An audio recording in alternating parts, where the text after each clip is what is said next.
Hello students, कैसे हो? अभी तक इलेक्ट्रोस्टैटिक्स में हमने क्या पढ़ा था? इलेक्ट्रोस्टैटिक्स में हमने पढ़ा था फोर्स के बारे में, इलेक्ट्रिक फोर्स कैसे निकालते हैं, कूलम्ब्स लॉ किया था। कूलम्ब्स लॉ की वजह से एक पॉइंट चार्ज की वजह से फोर्स लिखा था, फिर हमने मल्टीपल चार्जेस की वजह से फोर्स लिखना सीखा, फिर हमने उसके बाद में क्या किया, कंटिन्यूस चार्ज डिस्ट्रीब्यूशन किया।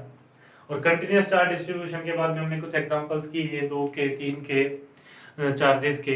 उसके बाद हमने क्या किया, इक्विलिब्रियम प्रॉब्लम्स की एंड देन पेंडुलम प्रॉब्लम्स। तो आज हम क्या स्टार्ट करेंगे, आज हम करेंगे इलेक्ट्रिक फील्ड। इलेक्ट्रोस्टैटिक्स का नेक्स्ट टॉपिक है जिससे क्वेश्चंस काफी बार आते हैं, काफी क्वेश्चंस आते हैं, काफी इंपॉर्टेंट टॉपिक है। एक प्रकार से देखा जाए तो इलेक्ट्रिक फील्ड और इलेक्ट्रिक फोर्स में कोई ज्यादा डिफरेंस नहीं होता, तो फिर भी हम एक बार इलेक्ट्रिक फील्ड के बारे में देख लेते हैं कि क्या होती है इलेक्ट्रिक फील्ड और कैसे होती है। तो सामने जैसे लिख रखा है मैंने, the surrounding reason of a charge in which other charges experience force is called electric field। मतलब कि किसी एक चार्ज के सराउंडिंग में जो दूसरे चार्ज फोर्स एक्सपीरियंस करते हैं उसके क्या कहते हैं हम, इलेक्ट्रिक फील्ड। मतलब से एक प्रकार से हम कह सकते हैं कि किसी भी चार्ज की वजह से उसकी सराउंडिंग में कुछ ना कुछ उसका इफेक्ट होगा। जैसे यहाँ पे हम बात करें कि अर्थ है, अर्थ की वजह से यहाँ पे इस पे क्या लग रहा है, ग्रेविटी फोर्स लग रहा है, लगेगा नहीं लगेगा? ये देखो, इसको मैंने जैसे छोड़ा है नीचे क्यों किया, ग्रेविटेशनल फोर्स की वजह से। अगर मैं कहूं कि यहाँ पे अभी ये चार्ज नहीं रखा मैंने, मतलब ये मास नहीं रखा, तो क्या यहाँ पे क्या है, कुछ ना कुछ तो होगा। उस इफेक्ट को हम क्या बोलते हैं, ग्रेविटेशनल फील्ड। उस फील्ड में अगर कोई मास आता है तो उस पर फोर्स एक्सपीरियंस करती है, वो बॉडी क्या करती है, फोर्स एक्सपीरियंस करती है। उसी प्रकार मैं क्या कहूंगा कि अगर मैंने कोई चार्ज रख रखा है, उस चार्ज के सराउंडिंग में उसका एक इलेक्ट्रिक इफेक्ट रहता है, इन्फ्लुएंस रहता है, उसे हम क्या बोलते हैं, इलेक्ट्रिक फील्ड। और उस इलेक्ट्रिक फील्ड में कोई दूसरा चार्ज आएगा तो वो क्या करेगा, फोर्स एक्सपीरियंस करेगा। और इसी बात को एक बार फिर से बोलता हूं, the surrounding reason of a charge, एक चार्ज के surrounding reason in which other charges experience force is called electric field. मतलब जो सराउंडिंग रीजन में इलेक्ट्रिक इफेक्ट है, इलेक्ट्रिक इन्फ्लुएंस है एक चार्ज की वजह से, उसे क्या बोलते हैं। And the direction of electric field, direction क्या होगा भाई इसका, electric field is a vector quantity, electric field is a vector quantity, electric field is a vector quantity, so other charges experience force is called electric field, and the direction of electric field is the direction of force experienced by the positive charge particle. मतलब electric field का वही direction होगा जो एक positive charge की वजह से force की डायरेक्शन होगी। एक पॉजिटिव चार्ज पे वहां पे जो फोर्स की डायरेक्शन होगी वही क्या होगी, इलेक्ट्रिक फील्ड की डायरेक्शन होगी। एंड द मैग्नीट्यूड कितना होगा, वेक्टर क्वांटिटी की बात करें तो हमें पता है कि वेक्टर क्वांटिटी के पास क्या होती है, दो चीजें होती हैं, एक फोर्स होता है और एक मैग्नीट्यूड होता है। तो अभी डायरेक्शन क्या होता है, एक डायरेक्शन होता है और एक मैग्नीट्यूड होता है। तो डायरेक्शन हमने कहा कि कौन सा डायरेक्शन होगा, कि अगर उस सराउंडिंग में मैं पॉजिटिव चार्ज रख देता हूं, उस पॉजिटिव चार्ज पे जो फोर्स का डायरेक्शन होगा वही डायरेक्शन क्या होगा, इलेक्ट्रिक फील्ड का होगा। अच्छा जी, बहुत बढ़िया।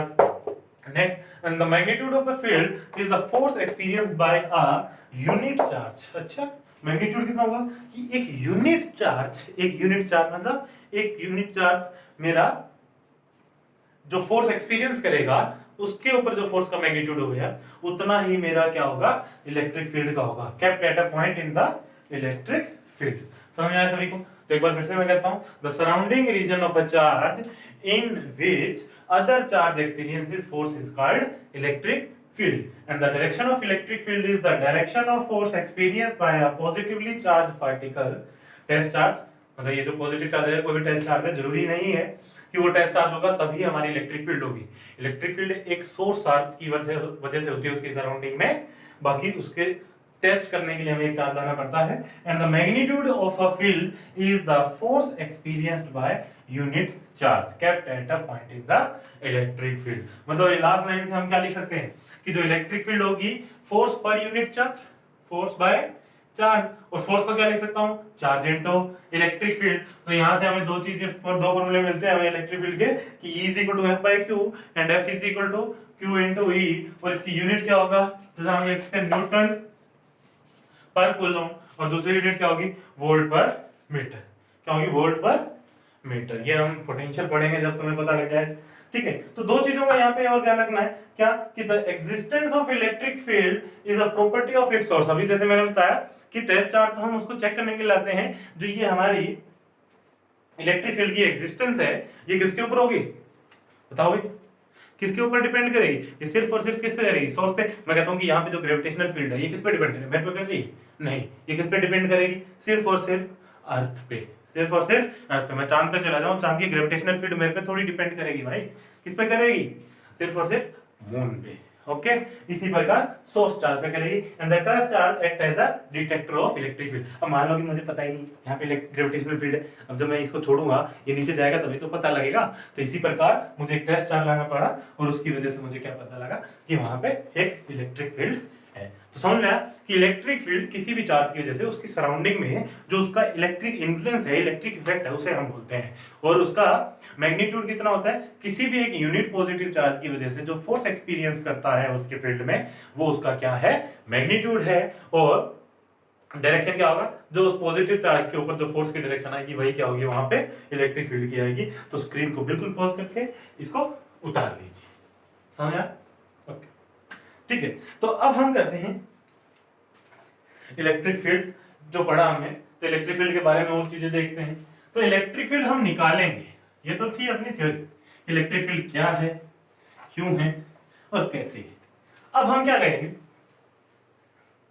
कि मेरे पास इलेक्ट्रिक फील्ड निकालूंगा कैसे, चार्जेस की वजह से। अभी जैसे हमने कहा कि इलेक्ट्रिक फील्ड क्या होता है, मान लो कि मैंने कहा कि यहाँ पे एक मेरा चार्ज है Q1, इस Q1 की वजह से यहाँ पे सराउंडिंग में कुछ ना कुछ तो इलेक्ट्रिक इफेक्ट होगा। उस सराउंडिंग में अगर कोई दूसरा चार्ज Q चार्ज आता है तो ये चार्ज यहाँ पे क्या करेगा, फोर्स एक्सपीरियंस करेगा and that force is equal to KQ1Q by R square, KQ1Q by R square। तो अगर मैं कहूं कि अगर मुझे इलेक्ट्रिक फील्ड चाहिए, तो इलेक्ट्रिक फील्ड क्या लिखा था हमने, electric field is equal to force by charge. Electric field is force by charge, ये सिर्फ हमने क्या लिखा है, फोर्स का मैग्नीट्यूड लिखा है। तो मैं कह सकता हूं कि इलेक्ट्रिक फील्ड का मैग्नीट्यूड कितना होगा, that is equal to force का magnitude KQ1Q by R square. तो ये इलेक्ट्रिक फील्ड डिफाइन की थी यूनिट चार्ज के लिए, तो यहाँ पे यूनिट चार्ज रख दो इनटू, मतलब Q से डिवाइड कर दिया तो कितना आया, KQ1 by R स्क्वायर। ये क्या हो गया, अपना इलेक्ट्रिक फील्ड का फॉर्मूला हो गया। अगर मैं लिखना चाहूं तो इलेक्ट्रिक फील्ड का formula 4 point charge, electric field due to point charge is equal to KQ by R square। Point charge Q है मान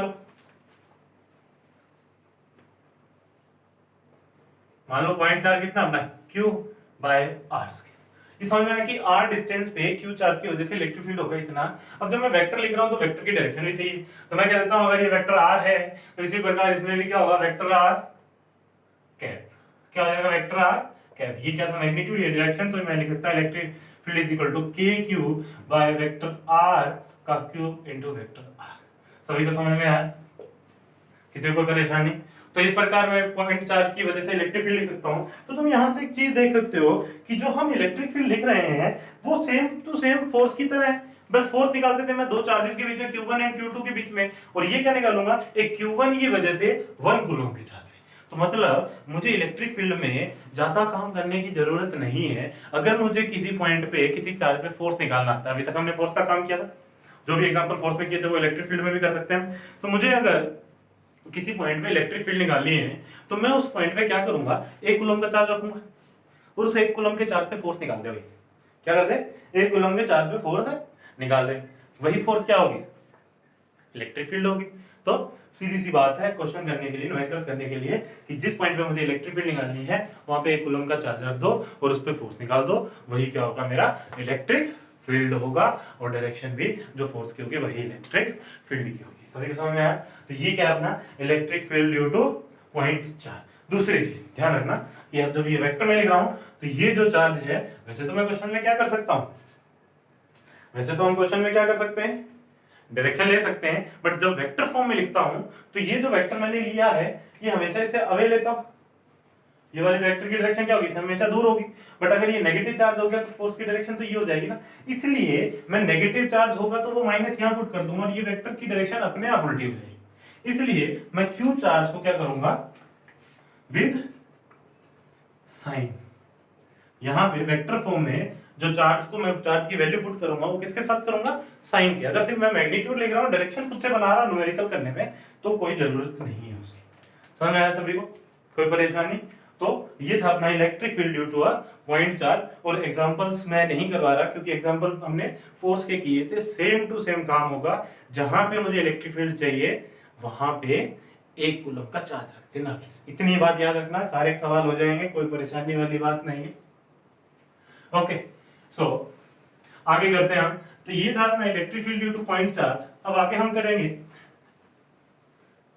electric field due to continuous charge distribution. Electric field due to continuous charge distribution, continuous charge distribution. तो अच्छा, electric field due to continuous charge distribution का मतलब है कि हमने जो कूलम्ब्स लॉ किया था उसमें भी क्या था कि कूलम्ब्स लॉ में भी हमने कहा था कि coulomb law is only and only valid for point charges, coulomb law is only and only valid for point charges. तो इसी प्रकार अपना इलेक्ट्रिक फील्ड में भी होगा। तो हम क्या काम करते थे वहां पे, छोटे छोटे एलिमेंट्स कट करते थे, कितने बहुत छोटे छोटे, dx dy very small elements, और वो मेरे लिए क्या करते थे, पॉइंट चार्ज की तरह एक्ट करते थे। समझ आया? तो इसी प्रकार मैं electric field due to continuous charge distribution में भी क्या करूंगा कि छोटे छोटे एलिमेंट्स कट करके काम करूंगा। तो सबसे पहले एग्जांपल करते हैं हम लाइन, वायर या रोड कह सकते हो, यूनिफॉर्मली चार्ज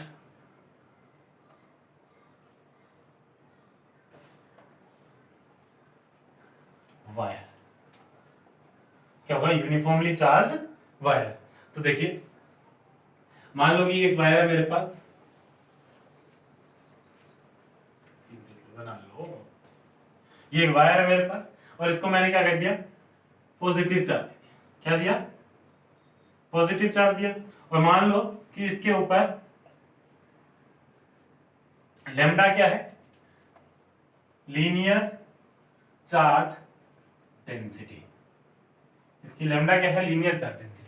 तो इस एग्जांपल को करने से पहले थोड़ी चीजें देखिए कि मैं electric field due to continuous charge distribution क्या करूंगा। कंटीन्यूअस चार्ज डिस्ट्रीब्यूशन के लिए क्या होगा कि जो छोटी सी इलेक्ट्रिक फील्ड होगी मेरी is equal to integration of K D Q by R square, जो आर कैप, क्या यही लिखूंगा मैं कि मेरा जो चार्ज था उसकी जगह क्या ले लूंगा, एक छोटा सा चार्ज ले लूंगा। और एक चीज ध्यान रखना, यहाँ पे जो इंटीग्रेशन ऑफ डी है मेरा इज नॉट इक्वल टू ई।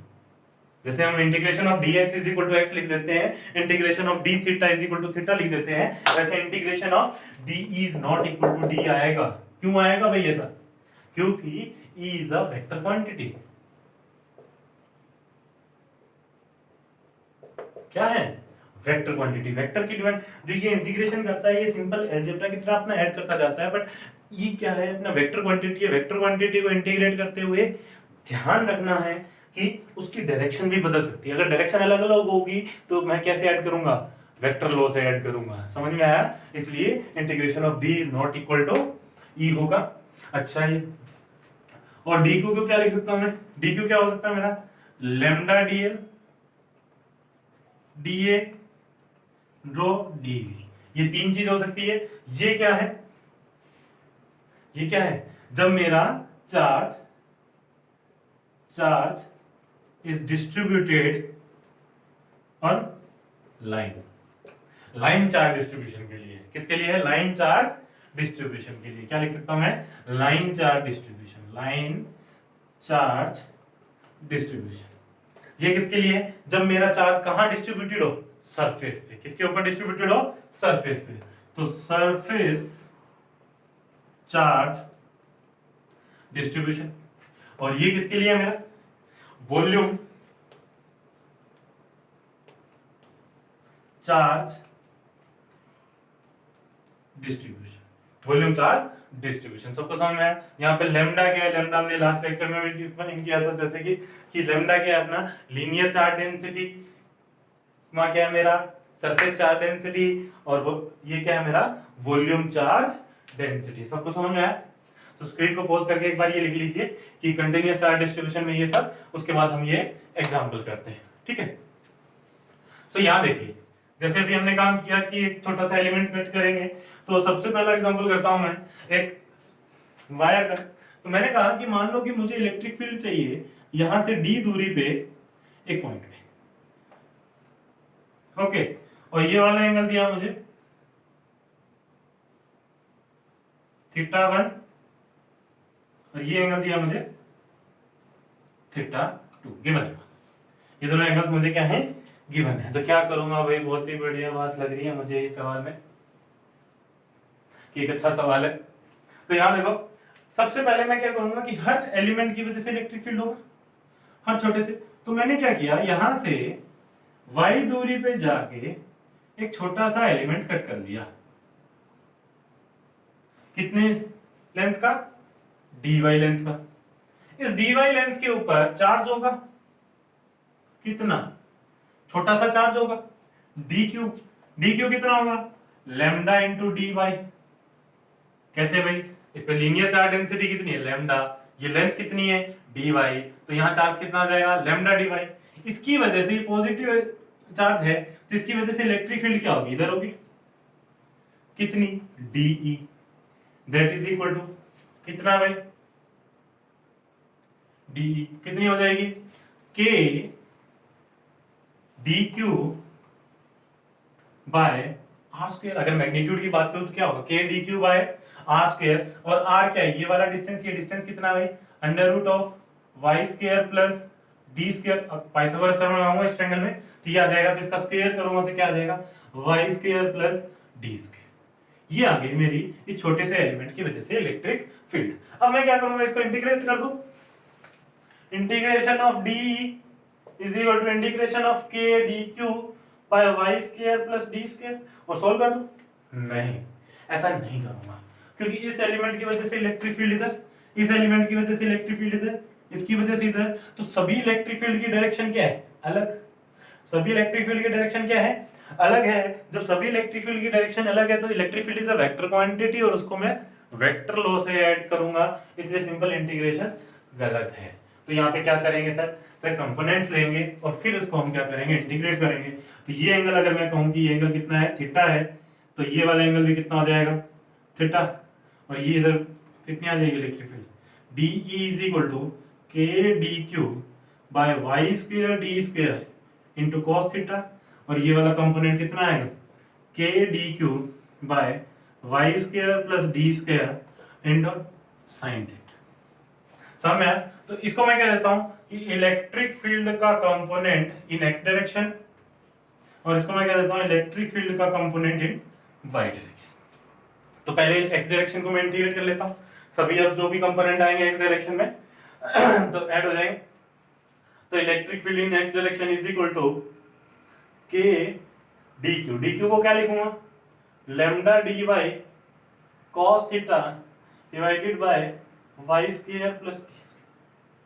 इसको इंटीग्रेट करूंगा भाई, बहुत बढ़िया भाई। अब सर देखो यहाँ पे दो वेरिएबल है, एक वेरिएबल नहीं, एक वेरिएबल तो है मेरा y और दूसरा वेरिएबल है मेरा थीटा। तो दो वेरिएबल के साथ मैं इंटीग्रेट नहीं कर पा रहा, तो यहाँ पे मुझे एक रिजल्ट, इनके बीच में एक रिलेशन लिखना पड़ेगा। तो मुझे इस ट्रायंगल से दिखाई दे रहा है कि y is equal to D tan theta. अरे भाई टेन थीटा क्या होता है, परपेंडिकुलर बाय बेस, तो परपेंडिकुलर y है, बेस d है, तो बेस इधर आ जाएगा, d इधर आ जाएगा, तो ये आ गया। अच्छा जी, इसको अगर मैं डिफरेंशिएट करूंगा तो क्या आएगा, y का डिफरेंशिएशन dy, d कांस्टेंट है, d tan थीटा का डिफरेंशिएशन क्या होगा, second square theta d theta. समझ में आया सभी को? तो ये dy का इंटीग्रेशन होगा। तो यहां से मैं electric field in X direction, k constant है, लैम्डा कांस्टेंट है, इंटीग्रेशन ऑफ dy, dy को क्या लिखूंगा, d second square theta into D theta into cos theta divided by Y square कितना हो जाएगा, D square tan square theta. तो D square tan square theta plus D square, तो D square common ले लो, क्या हो जाएगा, टेन स्क्वायर थीटा प्लस 1, और ये क्या होता है tan square theta plus 1। Mathematics में जो प्रॉपर्टीज पढ़ी थी 10th क्लास में उसमें ये क्या होता है सीकेंट स्क्वायर थीटा। तो क्या ये इससे कैंसिल हो गया, एक d से d कैंसिल हो गया, तो electric field in x direction is equal to k lambda by d integration of cos theta d theta. समझ में? तो ये बड़ी सिंपल सी मैनिपुलेशन के साथ हमने ये कर लिया काम। अच्छा जी, अब क्या करूंगा, लिमिट कहां से कहां लगाऊंगा, थीटा की लिमिट लगेगी, थीटा की लिमिट लगेगी नीचे, मैंने एंगल यहां से मेजर करना स्टार्ट किया तो ये वाला एंगल क्या हो जाएगा नेगेटिव, ये पॉजिटिव, तो लिमिट्स लगेंगी माइनस थीटा 2 से थीटा 1, क्योंकि सबसे पहला एलिमेंट यहां कट करूंगा और सबसे आखिरी एलिमेंट यहां होगा, यहां से यहां तक के सारे एलिमेंट्स के लिए मैं इसको ऐड अप करूंगा। तो electric field in X direction कितना है, k lambda by d cos theta का इंटीग्रेशन कितना होता है भाई sin थीटा, cos थीटा का इंटीग्रेशन क्या होगा sin theta, limit minus theta 2 से थीटा 1, तो electric field in X direction is equal to k lambda by d into sin theta 1 minus sin minus theta 2। यहां तक सबको समझ में आया? Sine of minus X, sine of minus X क्या होता है, साइन ऑफ माइनस एक्स होता है माइनस साइन एक्स, तो ये माइनस बाहर आएगा, माइनस माइनस क्या हो जाएगा प्लस हो जाएगा, तो ये क्या हो जाएगा साइन थीटा 2। तो ये आ गया मेरा electric field perpendicular to the wire. ध्यान रखना ये इलेक्ट्रिक फील्ड अभी तो हमने एक्स लिखा है, बट ये कौन से वाला कंपोनेंट है, परपेंडिकुलर टू द वायर, इस वाली डायरेक्शन की मेरी इलेक्ट्रिक फील्ड का रिजल्ट आया। अब ये तो रह गया, ये तो रह गया, तो स्क्रीन को पॉज करके एक बार इसको उतार लीजिए, फिर ये वाला पार्ट हम सोल्व करते हैं। समझ में? तो यहाँ देखिए इस पार्ट के लिए देखिए सिर्फ और सिर्फ cos और sin का डिफरेंस है, तो यहाँ क्या आ जाएगा sin थीटा। अच्छा जी, ये क्या रहेगा sin थीटा, तो ये क्या रहेगा sin थीटा, बाकी सारा काम तो वही। sin थीटा का इंटीग्रेशन क्या आएगा minus cos theta, minus cos theta. अब इसको पुट करूंगा तो क्या आएगा minus cos theta 1 minus of minus cos minus theta 2, minus cos theta 2। तो देखिए cos के अंदर cos माइनस एक्स क्या होता है, cos माइनस एक्स क्या होता है cos एक्स, तो ये तो इसके अंदर ही रह जाएगा, माइनस प्लस एक ही बात है cos के लिए, माइनस माइनस क्या आ जाएगा प्लस, तो यहां से रिजल्ट क्या आएगा इलेक्ट्रिक फील्ड, ये वाई डायरेक्शन की बात कर रहे हैं हम, Y Y Y Y Y, तो electric field in Y direction is equal to k lambda by d cos theta 2 minus cos theta. समझ में आया सभी को, कोई परेशानी यहाँ पे?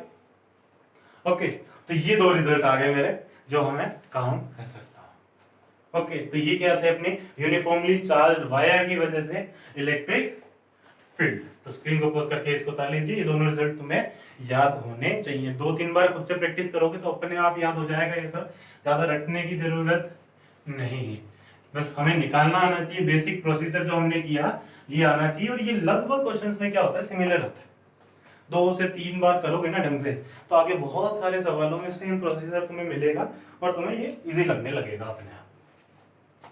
तो यहाँ देखो मैंने कहा कि वायर थी, अब मैं बात करता हूं semi infinite wire.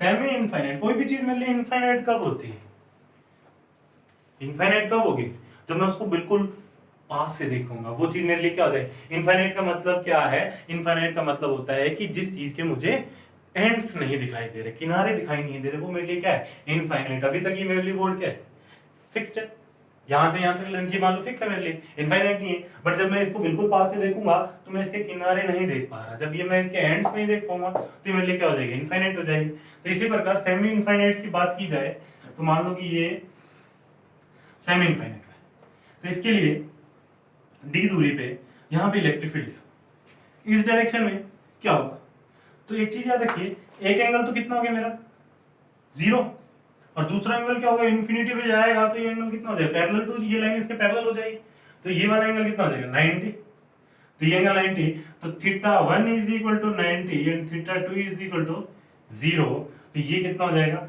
k lambda by d into sine, इस डायरेक्शन में रिजल्ट याद है ना साइन का रिजल्ट था, तो साइन 90 प्लस साइन 0, और इधर के लिए क्या था k lambda by d cos 0 minus cos 90। तो साइन 0 0 हो जाएगा, तो साइन 90 कितना है 1, तो ये रिजल्ट आया k लैम्डा बाई डी। और ये भी क्या हो जाएगा, साइन cos 90 0 होता है, cos 0 1, तो ये भी कितना है k लैम्डा बाई, ये रिजल्ट भी कितना आएगा k लैम्डा बाई डी। समझ में आया? तो x डायरेक्शन का भी k lambda by D, y direction का भी result k lambda by D. तो इस डायरेक्शन में क्या हो जाएगा अपना √2 k लैम्डा बाई डी। तो सेमी इनफाइनाइट के रिजल्ट हमें याद होने चाहिए, सेमी इनफाइनाइट के रिजल्ट हमें याद होने चाहिए। तो किसी को कोई परेशानी यहाँ पे? सॉरी। अच्छा, तो ये क्या था हमारा केस, सेमी इनफाइनाइट का था। अब हम करते हैं इनफाइनाइट पर। इनफाइनाइट में क्या होगा तुम खुद सोचो। इनफाइनाइट में मेरे दोनों तरफ के इनफाइनाइट होंगे एंड्स, तो दोनों एंगल कितने हो जाएंगे, ये भी 90 और ये भी 90, मतलब इनफाइनाइट।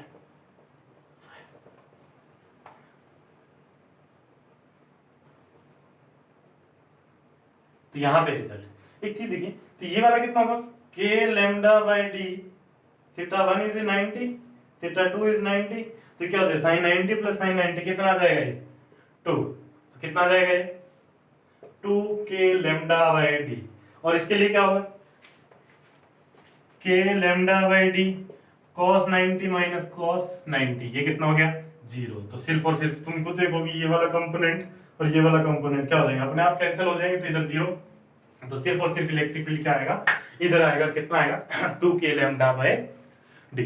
समझ में आया सभी को? तो ये थी अपनी एक लाइन चार्ज डिस्ट्रीब्यूशन का एग्जांपल। एक वायर एक रोड में हम इस प्रकार काम करेंगे, अगर एंगल दिए हो तो वो काम करेंगे। सेमी इनफाइनाइट की बात की तो ये रिजल्ट लिख दूंगा सीधा, और इनफाइनाइट की बात की तो मैं ये रिजल्ट लिख दूंगा सीधा। सभी को समझ में आया? यहाँ तक कोई परेशानी? ओके, ठीक है। तो अब हम बात करेंगे एग्जांपल्स जो हैं इसके, हम नेक्स्ट वीडियो में करेंगे। नेक्स्ट वीडियो में एग्जांपल्स कर लेंगे इनके सभी के इलेक्ट्रिक फील्ड के निकालने के। अभी हम जो जो ये चीजें हैं इंपॉर्टेंट, मतलब जैसे कि ये वायर पे अलग अलग डिफरेंट केस के एग्जांपल मैं उसमें बता दूंगा तुम्हें। अभी हम करते हैं एक रिंग की वजह से electric field due to a ring, electric field due to a uniformly charge ring, uniformly due to uniformly charged ring। Uniformly charge ring की वजह से देखिए, मान लो कि हमने क्या कहा कि ये अपने पास एक रिंग है,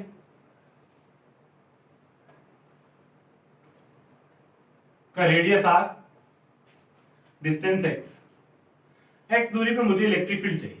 तो मैंने कह दिया यहाँ पे मैंने एक छोटा सा एलिमेंट कट कर लिया जिसकी लेंथ कितनी है dl है। अगर मैं कहूँ कि इस रिंग पे q चार्ज है तो लेमडा लीनियर चार्ज डेंसिटी क्या होगा q बाय 2 पाई r। कितनी लेंथ पे डिस्ट्रीब्यूटेड है ये चार्ज, 2 पाई r लेंथ पे डिस्ट्रीब्यूटेड है भाई, किसी कोई परेशानी है? तो क्या करूंगा मैं कि ये जो मेरा चार्ज है यहाँ पे, इसकी वजह से रिंग पे डिस्ट्रीब्यूटेड है, ये मेरी क्या आ गई लीनियर चार्ज डेंसिटी आ गई। यहाँ पे एक छोटा सा चार्ज मानता हूं मैं dq, कितना होगा मेरा लेमडा dl, कितना होगा ये चार्ज लेमडा dl। इसकी वजह से इलेक्ट्रिक फील्ड इस डायरेक्शन में कितनी DE is equal to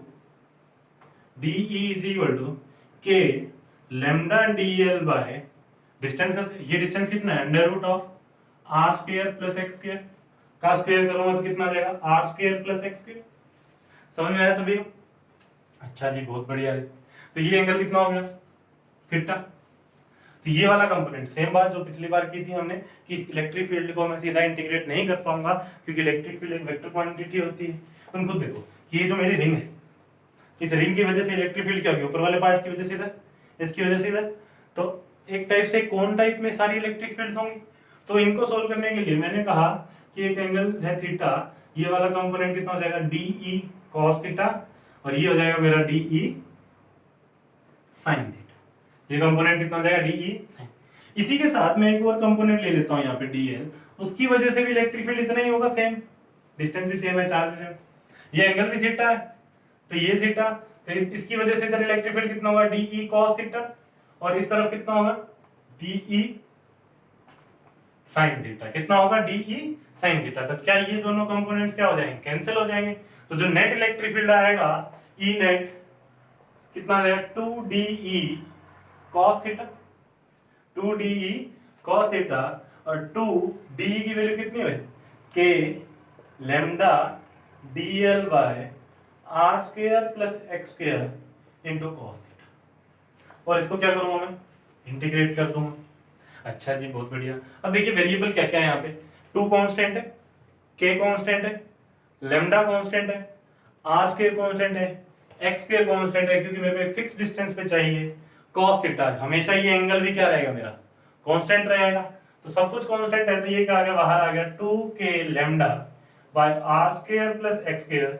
cos theta की मैं वैल्यू यहाँ से क्या लिख सकता हूँ, cos थीटा एक ट्रायंगल, cos थीटा क्या होता है, बेस बाय हाइपोटेन्यूज। तो cos थीटा की वैल्यू आएगी x by under root of R square plus X square इस ट्रायंगल से। तो ये यहाँ लिख देता हूँ, तो ये कितना आ गया x by R square plus X square की power half into integration of DL. DL का इंटीग्रेशन कहाँ से कहाँ होगा भाई, यहाँ 0 से लेके, जब मैं ये एलिमेंट ले रहा हूँ तो साथ में ये भी आ रहा है, ये एलिमेंट लूंगा तो ये भी आएगा, ये एलिमेंट लूंगा तो ये भी आएगा।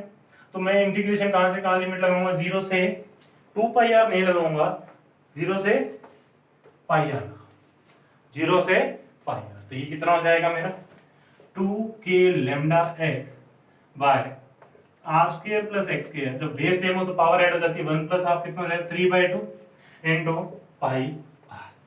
तो k,